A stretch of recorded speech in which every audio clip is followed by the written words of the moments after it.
Hey premenopausal ladies in your 30s, 40s, early 50s, are you tired of feeling tired, stressed, and out of balance? Well, it's time to simplify your health and start feeling good. I use my signature program, Simply Feeling Good Period, and my training, 5-day training, called Break the Cycle to Hormonal Health to help you get there. And if you want to know more, it's a 5-day training. It's a free training right now, so I would jump on it. The links and everything will be in the show notes. And really, it's simple. My approach is based on the Simply with an E method, which I created that has helped me and other women. And it covers everything you need to know to support your hormonal health and overall well-being. So sleep, stress, spirituality, intuition. We need to trust our gut and listen to our body. We need to learn how to listen to our body and what it's telling us. Mindset and minerals, our thoughts, based on scientific facts, do play a huge role in our overall health and even at a cellular level. So our thoughts and nutrition and how they play a role in hormonal health. Physical exercise. So exercise does not have to be a chore, ladies. Find a type of movement that you enjoy can make all the difference, and you do not need to spend hours and hours and hours at the gym taking you away from your family and your husband time. So livelihood, your work and career can make a huge impact on your overall being. We'll talk about that. Environmental toxins, your menstrual cycles and hormones. And if you're ready to start feeling good and to break the cycle to hormonal health, let's chat. Message me or in the description, click the link, read what the Break the Cycle to Hormonal Health training is about, sign up. It is free for now. And we can chat more. Hey, welcome to the Happy Hormones Coach, the podcast. I'm your host, Jennifer Gamayo Self, where I dive into everything related to women's health and lifestyle, and you know me, holistically. So join me, your host, as we explore the intricacies of female hormones, discuss tips and strategies for managing stress and anxiety, and discover ways to live a healthier and happier, more fulfilling life. From nutrition to fitness, mindfulness to relationships, I cover it all. So please grab a cup of tea, settle in, and let's dive into the world of women's health together. This is the Happy Hormones Coach.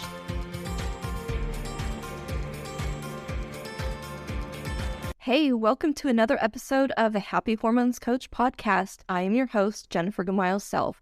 And this episode is on embracing our bodies. So today we'll discuss the importance of working with our bodies as women and how we can do this holistically, really focusing on practical tips that will help you on your journey to better health and wellness. So let's dive in. And as women, we face unique challenges regarding our bodies, from hormonal fluctuations to societal expectations. We've all been there. I think even as young as like 5 years old or even younger, we see it in school, we see it on the news, we see it on shows, cartoons even. I mean, all these things as kids that we're exposed to. So, that really puts a lot of pressure on us and our bodies, and we're not really educated around it. So, embracing and working with our bodies is essential for fostering a healthy relationship with ourselves and promoting our overall well-being, because health is not just physical, it's our mind, body, and soul. And so a holistic approach to health recognizes that our physical, emotional, and mental well-being are interconnected. And that is why I work with my women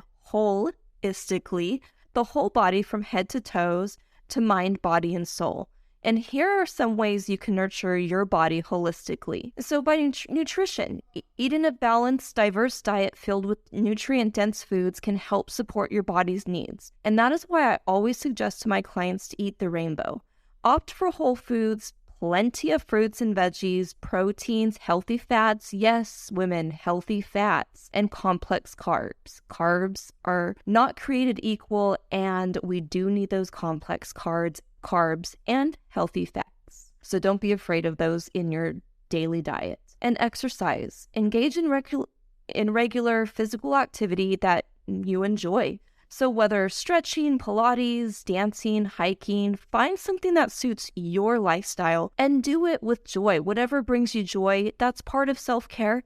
Just get your body moving every day about 10 to 15 minutes a day at least. And sleep. So prioritize rest and aim for about 7 to 9 hours of sleep. I would say more on the latter, so like 9. 8, 9 is a good sweet spot. Each night, establish a bedtime routine and create a sleep-friendly environment to promote better rest. But again, this depends on you and what your bio-individual needs are.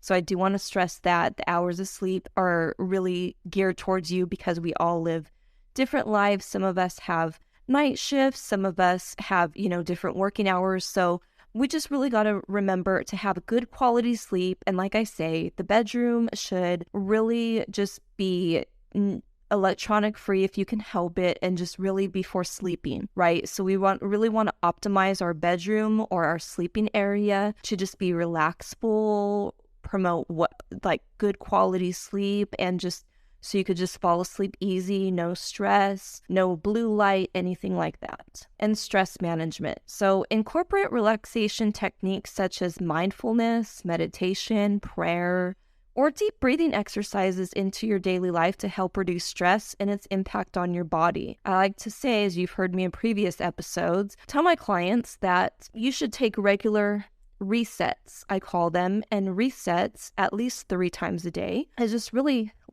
5 to 10 just deep breaths, and that really gets your nervous system back to central, right? So it's really good to just balance that out. And again, social connections. So foster healthy relationships and maintain a support network of friends and family and colleagues. I find a lot of my colleagues are very super supportive and helpful, and it's good to have a good close-knit network of a good mix of family, friends, and colleagues to just help you with that. And it enhances our emotional well-being. You definitely don't want to be alone. So really, really foster those connections and build those relationships. It really does wonders for your soul and for your overall health. So now let's explore some practical tips for working with our bodies as women. And we want to work with our bodies and not against it, because our bodies naturally want to work for us. They work for us. But a lot of times we not knowingly or intentionally fight it, and we don't give it the fuel it needs. We don't give it what it wants. And that's not really good, because it's really trying to help us. It's working for us. But a lot of times we stop it and we actually make it work against us. So it's super important that we know how to work with our bodies, why we're working with our bodies. And so one way you can do that is track your menstrual cycle. So understanding your cycle can help you recognize patterns, plan for hormonal changes, and manage any symptoms you may have more effectively. So, plan ahead of time, and just everything should be in balance. Of course, you shouldn't have a period should just be normal with minimal symptoms. You shouldn't not look forward to that time of month. If you do, then you might want to see a practitioner or a physician or a naturopath, because there might be some undergoing lying issues. So definitely keep an eye on the patterns, how you're feeling before, how you're feeling after, during. It really helps you to learn more about your body and what you can do to help it during those times. And practice self-care. Set aside time for activities that rejuvenate and nurture your mind, body, and spirit. Like taking a warm bath with Epsom salts, journaling, engaging in a creative hobby, anything like that. Like podcasting for me and my blogs. Those are all, and just listening to music, and that's all creative, everything for me. That's self-care for me. That's what I like to do. And so whatever works for you, to have time each day for some kind of self-care. It doesn't even have to be a long time, even 5 minutes, but something. Take time alone just to do what you want to do, or just to sit and breathe. That really, really helps. And so I also prioritize pelvic health. So this is a really big one. Strengthen your pelvic floor muscles through exercises like Kegels, and I'm sure you've all heard of those, and address any concerns with a healthcare professional.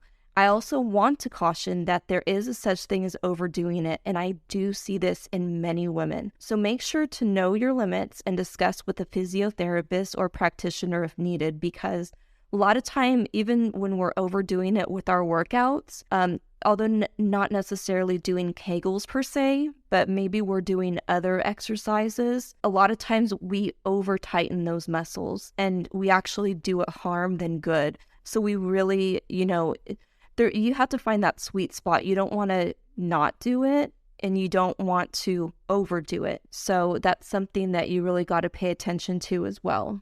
And listen to your body. Pay attention to your body's signals. Whether you're hungry, are you hungry when you reach for food? What do you feel when you're hungry? Any pain you may be having or fatigue, and respond accordingly, or keep a tracker of these kind of feelings that you have and when you might have them, whether it's eating food, whether it's going out to events and coming back home, whether it's whatever it is. Pay attention to what your body's saying, because your body does speak to you. And so we really want to listen to it again and give it what it needs. Keeping track, it helps that, at least for a small time, not forever, but at least for a small time. And I do have some handouts in my Break the Cycle to Hormonal Health, the 5-day training by email private podcast that does address that. So there's a lot of trackers in there that you can print out and start tracking at home. So if you're interested, I will put the link in the show notes for that. Body positivity. So practice self-compassion and focus on appreciating your body for its strength and capabilities rather than just its appearance. And a lot of times, in society, we can feel shame about our body if we don't look like these people in magazines or on social media or anything like that. We may feel insecure or bad. And if there's anything like that, I just encourage you to stop following those people, or just to don't pay attention to the social media. Maybe, get it off your feed. Don't keep those magazines in your house, anything like that, because that's not promoting confidence in yourself, and it's not promoting body positivity. And a lot of women get stuck in this, and it's a horrible cycle. And, body shaming is terrible. And we really, really don't want to be those mean girls, and we don't want to listen to them either that, say we need to look a certain way, because we don't.